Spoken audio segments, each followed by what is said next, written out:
If every supermarket closed tomorrow, if trucks stopped rolling, if borders sealed and cities were cut off for months, most modern populations would face hunger faster than they are willing to admit. Medieval societies lived with that reality permanently. War was constant, famine was expected, trade routes collapsed without warning. And yet entire cities, castles, and villages were able to endure months or even years of isolation without starving. This was not luck, and it was not heroism, it was system design. Medieval people built emergency food systems with one brutal assumption in mind: help is not coming. Food security in the medieval world did not begin when famine arrived, it began years earlier, during peace. Medieval societies understood something modern systems struggle with. You cannot improvise survival at the moment of crisis. You prepare quietly, continuously, and collectively, long before disaster shows its face. At the heart of medieval emergency planning were communal grain reserves. These were not symbolic stockpiles, they were mathematical calculations of survival. Grain was life because it could be dried, stored, rationed, and transformed into calories with minimal resources. Villages, monasteries, towns, and castles maintained shared granaries specifically for years when harvests failed or war cut off supply. Grain was stored above ground to stay dry or in sealed pits lined with clay and straw to control moisture and pests. The quantity stored was not arbitrary. Medieval administrators tracked population size, expected consumption, and worst-case winters. These stores were not touched casually. Using emergency grain in a good year was considered reckless, even sinful. During war, these reserves became the difference between resistance and surrender. A city that could feed itself could hold out against siege. A city without reserves fell quickly, regardless of its walls. This is why medieval warfare targeted food before people. Fields were burned, mills destroyed, orchards cut down, not as cruelty, but as strategy. Medieval defenders understood this threat and responded by moving food inside walls long before armies arrived. Food systems inside castles were layered, not singular. Fresh food was a luxury that disappeared quickly during siege. What remained were hard foods designed to outlast time. Dried grains, salted meat, smoked fish, hard cheese, fermented vegetables, and preserved fats formed the core emergency diet. These foods were chosen not for taste, but for predictability. You could calculate how long they would last, how much energy they provided, and how little fuel they required to prepare. One of the most critical emergency foods was hard bread, dense, dry, and nearly indestructible. Unlike modern bread, medieval emergency loaves were baked repeatedly to remove moisture. Some were so hard they had to be soaked in water, broth, or beer before eating. They were not pleasant, but they did not rot. In siege conditions, this bread became daily survival rather than comfort. Its value was not flavor, but certainty. Salted and smoked proteins were treated as strategic assets. Meat preservation was expensive in terms of labor and salt, so it was prioritized for emergencies. Salted pork, beef, and fish were portioned carefully. Fat content was prized because it provided high energy in small quantities. Medieval rationing recognized caloric density long before the term existed. When food was scarce, fat meant survival. Fermented foods played a quiet but essential role in famine survival. Sauerkraut, pickled vegetables, and fermented grains provided vitamins when fresh food disappeared. These foods prevented nutritional collapse, not just hunger. Scurvy, weakness, and disease followed starvation quickly. Medieval societies learned through painful experience that people could eat enough calories and still die without the right nutrients. Fermentation preserved not just food, but health. Another overlooked element of medieval emergency food systems was hierarchical consumption. Not all food was treated equally. Some reserves were never meant to be touched until the final stage of crisis. Others were rotated regularly. Some foods were reserved for children, soldiers, or essential workers. This was not fairness as modern people define it. It was survival triage. Medieval societies accepted that not everyone could be fed equally in extreme conditions, and they planned accordingly. Monasteries deserve special attention because they functioned as food banks of the medieval world. Many monasteries stored grain, dried legumes, cheese, and preserved food far beyond their immediate needs. During famine, they fed surrounding populations as long as supplies lasted. This was not charity alone, it was social stability. Starving populations revolted. Fed populations endured. Medieval leaders understood that emergency food systems were also tools of order. Perhaps the most misunderstood aspect of medieval emergency food planning is expectation. Medieval people did not believe famine was avoidable. They believed it was inevitable. Their systems were designed around resilience, not optimism. Modern societies design food systems around efficiency, speed, and constant replenishment. Medieval systems were slower, heavier, and intentionally redundant. Even households participated in emergency planning. Families preserved food beyond immediate needs. Root cellars stored vegetables through winter. Attics held dried grains and herbs. Fat was rendered and saved. Nothing edible was wasted, because waste was future hunger. Children grew up watching food preparation as survival education, not lifestyle choice. What modern observers often miss is that medieval emergency food systems were not primitive versions of modern ones. They were fundamentally different in purpose. Modern systems assume continuous flow. Medieval systems assumed interruption. Every decision flowed from that assumption. As we go deeper, the details become even more revealing. How long specific foods lasted under siege conditions, how rations were calculated day by day, how food theft was punished during famine, and how some cities survived while others collapsed within weeks. When you move past the big picture and examine how medieval emergency food systems actually functioned day to day, the level of planning becomes even more unsettling. These were not vague traditions or hopeful customs. They were operational systems, refined by repeated catastrophe. During wartime, especially sieges, food management became brutally precise. City councils and castle stewards didn't simply ration food, they restructured society around calories. The moment a siege was expected, inventories were taken. Grain was weighed, salted meat was counted, cheese wheels were logged. Nothing was assumed. Everything was measured against time. One of the first actions taken was the expulsion of non-essential mouths. This is uncomfortable but critical to understand. Elderly dependents, travelers, and sometimes even the poor were forced to leave before gates closed. Not because medieval people were cruel, but because food systems were built around a fixed survival window. Every additional person shortened that window. Modern ethics recoil at this, but medieval leaders were operating under a reality where miscalculation meant everyone died. Inside the walls, food was reorganized by stages of crisis. Fresh food was consumed first, before it spoiled. Livestock trapped inside the city were slaughtered early, preserved if possible, and then rationed.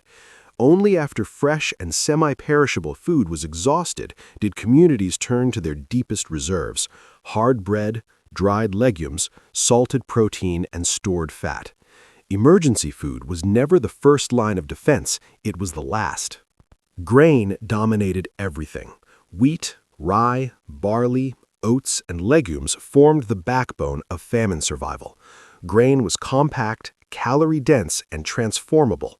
A sack of grain could become bread, porridge, gruel, or thick soup depending on fuel availability. In extreme conditions, grain was eaten boiled in water with salt, bland but sustaining. Medieval people understood that variety was a luxury, but calories were non-negotiable. Mills became strategic targets and strategic assets. If a city lost its mills, it lost the ability to turn grain into edible food. This is why many medieval cities had mills inside their walls or protected by fortifications. Hand mills were stored as backups. Grinding grain was labor-intensive, but famine made labor cheap. People would grind for hours to survive another day. Protein intake was carefully managed. Meat disappeared quickly in sieges, not because it spoiled fastest, but because it consumed resources. Cooking meat required fuel. Preserved meat required water and time to rehydrate. In prolonged crises, medieval diets shifted heavily toward grains and fats. Fat was especially prized because it provided energy without bulk. Rendered animal fat could be added to grain porridge to dramatically increase caloric value. This practice kept people alive even when protein was scarce.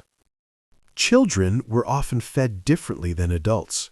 Historical records show that in some famines, adults reduced their intake so children could receive more calories. This wasn't sentimentality, it was demographic survival. A society could recover from adult deaths. Losing children meant extinction. Medieval emergency food systems reflected this grim calculus. Food theft during famine was treated as an existential crime. In many regions, stealing grain during crisis carried harsher punishment than violent assault. This seems extreme until you understand that a stolen sack of grain could represent weeks of survival for dozens of people. Medieval law recognized food as shared life, not personal property during emergencies. Another rarely discussed element is psychological survival. Emergency foods were monotonous, depressing, and physically exhausting to consume. Hard bread broke teeth, salted food caused thirst, gruel was bland beyond tolerance. Medieval societies countered this with ritual. Shared meals, religious observance, and structured eating times created meaning around scarcity. Hunger was controlled not just physically, but mentally. Famine also reshaped labor. People weakened by hunger couldn't perform heavy work, so tasks were reassigned. Essential roles, bakers, millers, guards, were protected and fed first. This wasn't favoritism, it was systems logic. If the baker starved, everyone followed. What's chilling is how accurate medieval survival math often was. Chronicles describe cities holding out for exactly as long as their food calculations predicted, sometimes to the week. When food ran out, collapse followed quickly. There was no mystery. Food, not morale, ended resistance. Modern societies rarely confront this reality honestly. We assume humanitarian intervention, trade rerouting, or technological rescue. Medieval societies assumed none of these. Their emergency food systems were built for isolation, betrayal, and silence. No relief convoys, no aid drops, just stored food and discipline. And this brings us to the most revealing insight of all. Medieval emergency food systems weren't about abundance, they were about time control. Every preserved loaf, every salted fish, every sealed grain pit bought time. Time to wait out armies, time to survive winter, time to endure until conditions changed. When those systems disappeared, they weren't replaced by better ones, they were replaced by faster ones. Modern food systems are miracles of efficiency, but they trade resilience for speed. Medieval systems were slow, heavy, and unforgiving, but they worked when nothing else did. As we continue, the next layer exposes even harder truths. How long medieval emergency food actually lasted in real sieges, what people ate when even reserves failed, and how some societies crossed the line from survival into starvation rituals. When medieval emergency food systems began to fail, they didn't collapse suddenly. They degraded in predictable, terrifying stages, and understanding those stages reveals just how brutally honest medieval planning really was. The first stage was ration tightening. Portions were reduced quietly at first. Bread loaves became thinner. Porridge was stretched with more water. Salted meat disappeared from daily meals and reappeared only on specific days. This stage was designed to slow consumption without triggering panic. Medieval leaders understood that fear could destroy discipline faster than hunger itself. The second stage was diet simplification. Variety vanished completely. Meals became repetitive to the point of despair. Grain and water, grain and fat, grain and nothing else. This wasn't because other foods didn't exist. It was because variety increased consumption. Bland food reduced appetite, conserving calories unintentionally. Medieval emergency diets were psychologically engineered to discourage overeating. The third stage was nutritional sacrifice. At this point, people were no longer eating to stay healthy, they were eating to stay alive.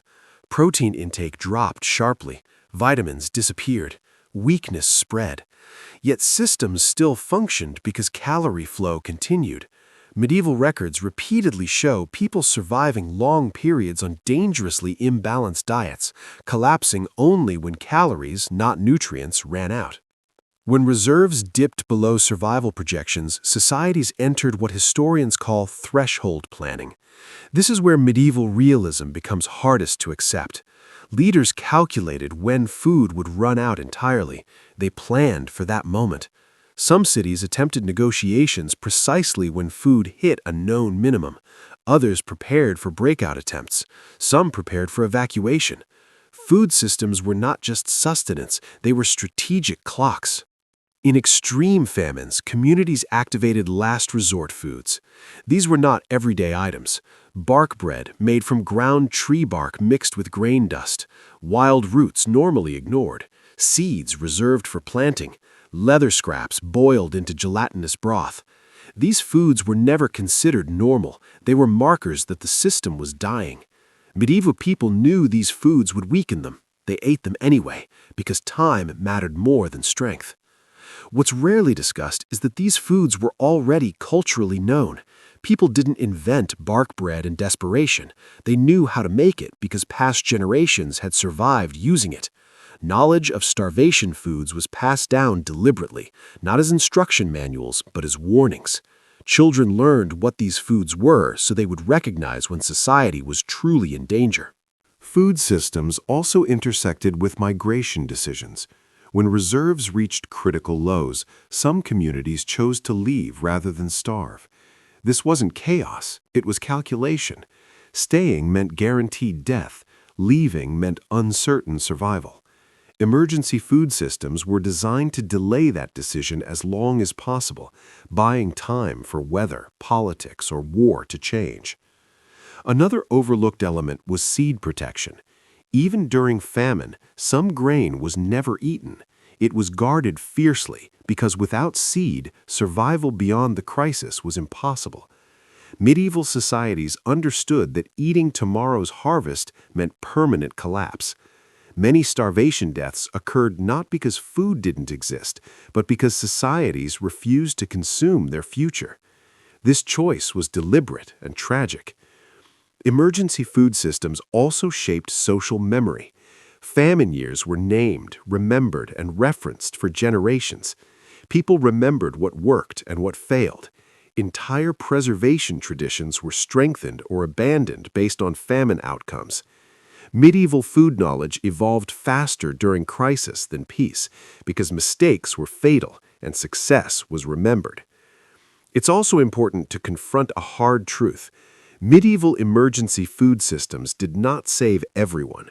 They were not humanitarian systems. They were population survival systems. Some people died so others could live. This wasn't moral failure. It was resource reality. Modern societies often imagine survival without loss. Medieval societies planned knowing loss was unavoidable. This is why medieval emergency food systems feel so alien today. They were built for a world without rescue, without outside aid, without guarantees. Modern systems promise comfort and continuity. Medieval systems promised endurance.